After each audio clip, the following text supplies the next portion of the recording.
आज आम प्रस्तुत करवा कुरकुरे टेस्टी बरा रेसिपीटी। आज आम बिना बिरी बिना चाउल बिना आम अटा पुणी बिना मैदारे गोटे मात्र आलू रे प्रस्तुत करवा ये बरा रेसिपीटी। क्रिप्सी भी रुरकुरे बाहर सिंगड़ा बरा भी देखिए भूली जी ये रेसिपी आगे फिका लगे बहुत स्वादिष्ट लगे। तो फुल वीडियो को वाच करूँ केमती कौन बन जानीपारे घर इजिली प्रस्तुत करें। नमस्कार, जय जगन्नाथ फ्रेंड झिली कुकिंग को आपण मानक अनेक अनेक स्वागत। प्रथमे आम गोटे गिना सुजी नवा। तो ये मुझे गोटे गिनार जेकोसी गिना हो कि कप्र मेजरमेंट सब एड करेंगे। तो गोटे गिना सुजी रे हाफ गिना दही एड करची आउ हाफ गिना पानी एड करची। तो टोटाल गोटे गिना सुजी को गोटे गिना ही से आम पानी दही मिक्स करी एड कले। ये आपण मैंने चाहिए दही को स्किप करेंगे। दहीटा ये पूरापूरी ऑप्शनल अच्छी जमीती खटाया टी हल्का स्वाद रहा चटपटा स्वाद पर मुझे दही एड करची। ना आपण मैंने गोटे गिना सुजी रे गोटे गिना पानी भी ये एड करेंगे। तो एबे कौन करवा भल से टिके याकू मिक्स करदे मिक्स करी आम प्रथम टिके सुजीटा को टिके फुलिबाकू दबा। तो एबे एभली प्रोसेस रे देखंतु चामच साहाଯ୍य टिके मिक्स करदेबे आ किछि समय टिके 15 मिनिट पई टिके रेस्ट पई आम रखिदबा। सेति भितर हमर आग प्रणाली आम प्रस्तुत करवा। तो देखंतु एठी गोटे जार नबा। प्रथमे जार रे आम चलंतु सेथिरे गोटे आलू को सिजेइकरी मु ताको एड करछि खंड करिकरी गोटे बड़ आलू को देखंतु एठी पूरा पीसेस रे मु कटिंग कर देके जार ऐड कर देछि। आपण मन चाहिले एठी मु जार रे एड करिकरी मिक्सर ग्राइंडिंग करछि आलू को। आपण मन चाहिले एठी ग्रेट करिवे एड करि परिबे न आलू को भी स्किप करिवि केवल सुजी रे पानी देकी भी ए जळिखाडी भी प्रस्तुत करि परिबे। तो ताको मिक्सर रे ग्राइंडिंग करी गोटे पेस्ट बनै दबा। एथे टोटल भी पानी एड करिवेनी आउ। तो एबे आमे सेथिरे आलू को जो मिक्सर रे ग्राइंडिंग करले ताको भी सेथिरे एड कर दबा। आउ किछि सेथिरे सामग्री आमे एड करिवा। तो एठी देखंतु छोट छोट पीसेस रे मु कटिंग करछि पियाज। पियाज गोटे मीडियम साइज रो पियाज को मु सेथिरे एड करछि। पुणी छोट छोट पीसेस रे कटिंग करी कंचा लंका एड करछि। अल्प टिके भृषंग पत्र को भी छोट छोट पीसेस रे कटिंग करी एड करछि। आउ एठी मु जीरा देछि गोटे चामच देछि स्वाद अनुसार लूण। तो आपण माने एठी भृषंग पत्र निश्चय एड करंतु देखिए फ्लेवर तार बहुत बढ़िया लागिवो। जीरा बदल में आपण मैंने जुआणी भी एड करेंगे। तो पुणी थे ये चाहिए धनिया पत्र भी छोट छोट पीसेस रे कटिंग करी एड करेंगे। जदि धनिया पत्र नहीं ताहले आपण मैंने केवल भृषंग पत्र एड करेंगे और कस्तूरी मेथी को भी एड करेंगे।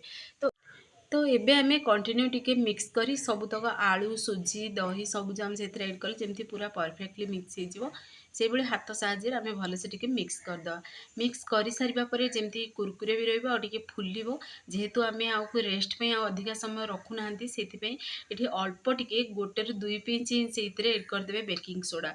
बेकिंग सोडा ये पूरापूरी ऑप्शनल अच्छी बिना सोडारे भी बनइबे ना बहुत स्वादिष्ट लगे। माने आधा घंटा जदि रेस्ट पे रखिकी आपण मैंने प्रस्तुत कर तो बेकिंग सोडा को लास्ट एड करी पुणी थे भल से टिके मिक्स करदेबा। तो देखंतु बेटरटा एभली ही प्रोसेस रे रहिबा दरकार जेमिति आपण माने बिरी बरा बा चाउल बरा प्रस्तुत कर प्रोसेस रे।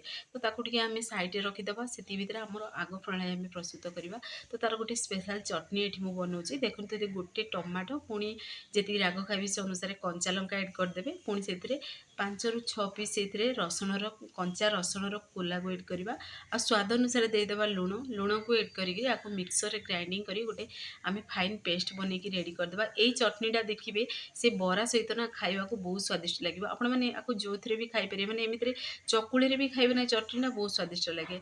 तो मिक्सर रे ग्राइंडिंग कर सारा पर आमे गोटे गिनार एड करदेबा आपको आमे भी साइड रे रखिदेबा। तो देखिए ये चटनी आपण मैंने बरा सहित खाई पारे पकोड़ी सहित खाई पारे सिंगड़ा सहित जहाँ भी स्नैक्स सहित ये चटनी आपण मैंने खाई पारे। तो एबे कौन करवा गोटे करी रे अल्प टिके तेल नवा रिफाइन तेलटा पूरा गरम होगा दबा। तेल गरम हो ना नहीं चेक करेंगे अल्प टिके से पोषण को एड करवा। तो देखो केते सारा बबल्स आसुची तो जानदेवे जे एठी परफेक्टली तेलटी गरम अच्छी। तो यही समय गैस आंच पूरा हाई फ्लेम में रखिए जेहेतु सुजीरा से तेल को एब्जर्व करदब से आम हाई आंच रखी फ्राए करवा। देखिए स्लो आंच जदि रखी फ्राए करेंगे ताहले सी तेल को पूरा टाणिबो आमर बरा रेसिपीटी। तो जदि हाई आंच रखी बनाऊँगी ताहले देखिए परफेक्ट बनिकी रेडी हम। तो यही समय गैस आंच को पूरा हाई आंच रखिए और से पकोड़ी स्टाइल मुझे एड कर देखिए चाउल बरा बनई से भली स्टाइल रे एड करेंगे। से आपण मैंने चाहिए ये मार्केट जो बरार सेप भी दे पारे आपण मैंने आपको गोलाकार सेप देकरी। तो मुझे केवल ये पूरा स्मॉल छोट बरा प्रस्तुत कर। तो देखो ये प्रोसेस रे मु पूरा जमीक कि आपण मैंने तो ବନେଇଥିବେ ବହୁତ ଥର ମିଠା ବଡ଼ା ବନେଇଥିବେ ବିରିରେ, ସେଇଭଳି ପ୍ରୋସେସ୍ରେ ମୁଁ ସେପ୍ ଦେଇକି ପ୍ରସ୍ତୁତ କରୁଛି। ତ ଆକୁ କ'ଣ କରିବା ନା ଟିକେ ଆମେ ଫ୍ରାଏ ହେବାକୁ ଦେବା। ଫ୍ରାଏ ହେଇସାରିବା ପରେ ଆମେ ପିଥିପାତିଆ ସାହାଯ୍ୟରେ ଟିକେ ମିକ୍ସ କରିଦେବା। तो देखो ये प्रोसेस रे पूरा टिके मिक्स करेंगे जमी गोटे साइड टिके फ्राए हो तो देखिए बिल्कुल भी भांगनी आ बहुत क्रिप्सी बनिकी रेडी हुए जेहेतु सुजीटा तो आपने जानते बहुत क्रिप्सी बन। तो देखो ये प्रोसेस रे टिके मिक्स करदे आपको जमी कलर खाइबा माने जी कलर रे आपण मैंने बाहर करने को चाहिए बरा को से अनुसार बाहर करेंगे। तो देखो ये धीरे धीरे पूरा गोल्डन कलर हो सारा आते सुंदर भी देखा बहुत क्रिप्सी भी थिला। आपण मैंने झटपट बनई पारे बिना बिरी को बतरेवा को पड़ो बिना बिरी रे प्रस्तुत पुणी बिरी को बतरेवा भी पड़ोनी बाटिबा पड़ोनी बिना झंझट रे ये रेसिपीटी आपण मैंने बनईकरी घरे इजी प्रोसेस रे आपण मैंने खाई परिबे निजे खाई परिबे समस्त को खुआई परिबे। एमिति भी देखिए घर को जदि गेस्ट आसुचंदी तो देखिए घरे जदि सुजी अच्छी ना ताहले देखिए ये गोटे टेस्टी स्नैक्स बनिकी रेडी हो। तो ये गोटे आम प्लेट रखीदे सेम प्रोसेस रे सब बनिक रेडी करदे। तो देखो पुणी थे आउ गोटे स्टेप भी मुझे एड करदेवी एड करी समय गैस आंच को पुणी थे सेम प्रोसेस रे हाई फ्लेम में रखिए और फ्राए करेंगे। तो आपण मैंने फुल वीडियो को वाच कर प्रस्तुत करूँ देखिए परफेक्ट बन। तो जदि आपण मैंने प्रथम थर भी प्रस्तुत कर देखिए परफेक्ट बनिकी रेडी हम ये रेसिपीटी आ घरे भी समस्ते पसंद करेंगे बहुत टेस्टी लगे ये रेसिपीटी आपण मैंने ट्राए करूँ थे मात्र ट्राए करूँ देखिए बारंबार बन खावा इच्छा हो छोट छुआ मानू जदि टिफिन भी देवे ना बोले एमती भी बनई संध्या समय देवे देखिए टिफिन पूरा फिनिश करेंगे आने बाहर जलिखिया न खाई यही जलिखियाटा को ही बनईकरी मैं बनईकी दवापाई कहे एत ये क्रिप्सी और टेस्टी लगे पुणी दही से एड अच्छी टी हल्का खटाड़िया भी रहा खावा बहुत स्वादिया लगे और खावा समय पियाज कंचा लंका भी लगे जदि छोट छुआ मान बनाऊँ ये कंचा लंका स्किप भी करें।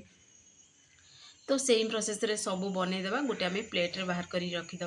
तो ये 3 ରୁ 4 स्टेप मुझे बनईकी रेडी करी। तो फाइनाली देखो आमर बरा रेसिपीटी बनईकी रेडी हो सारा आपण मैंने घरे निश्चय ट्राए करूँ। फ्रेंड्स आपण मैंने जब वीडियोटी मोर पसंद आसो सांग मानू शेयर करूँ लाइक करूँ चैनल जब नुआ अच्छा चैनल को मोर सब्सक्राइब कर दिंतु बेल आइकन क्लिक कर दिंतु जहाँफल मोर सब वीडियो नोटिफिकेशन प्रथमे आपण मानक पहुँचो। मुझे इजी इजी वीडियो नहीं आसबि आपण मैंने देखिए घरे निश्चय ट्राए करूँ। फेसबुक पेज देखुं ताहले फेसबुक पेज मोर फॉलो करूँ इंस्टाग्राम रे देखुले ना फॉलो करने को जमार भूलतुनि। तो देखु सबुतक बरा को आम गोटे प्लेट को बाहर कर देइछनी पुणी से कंचा लंका भी एड करदी आपण मानक आग खाइबा पसंद ताहले माने बरा सहित अल्प टी कंचा लंका भी साइड रे खाई परिबे ता सहित स्पेशल गोटे चटनी रेसिपी आपण मानक भी शेयर कली। तो निश्चय जदि ए बरा रेसिपी आपण मैंने प्रस्तुत कर ना ये चटनीटा घरे निश्चय ट्राए करूँ देखिए बहुत स्वादिष्ट लगे। तो देखो आपण मान पाखे भी गोटे बरा आनिकी मुझे देखी दूसरी केते बढ़िया पूरा क्रिप्सी बनी आ बहुत स्वादिष्ट थिला। तो मुझे एमती बनई बनई ही रखुदी केवल आपण मानक शेयर करने मुझे प्लेट रखीदी किंतु तापर देखिए छुआ मैंने आमर नहीं पूरा खिया चलते एत टेस्टी भी लगुला कुरकुरे पूरा पूरी कुरकुरे लगुला माने जमती कि पाट्रे एड कला मैंने आवाज हम आ बहुत स्वादिष्ट लगे। तो आपण मैंने तरीका घरे निश्चय ट्राए करूँ देखिए छोटू बड़ समस्ते पसंद करेंगे। जदि ये रेसिपीटी आपण मैंने घरे प्रस्तुत कर आपण मानकर अनुभूति मो सहित शेयर करूँ आ कौ जिलूर देखुं मत निश्चय कमेंट मध्यम जनातु से पर्यंत रोचे पुणी एक नुआ रेसिपी नहीं आसबि। नमस्कार जय जगन्नाथ।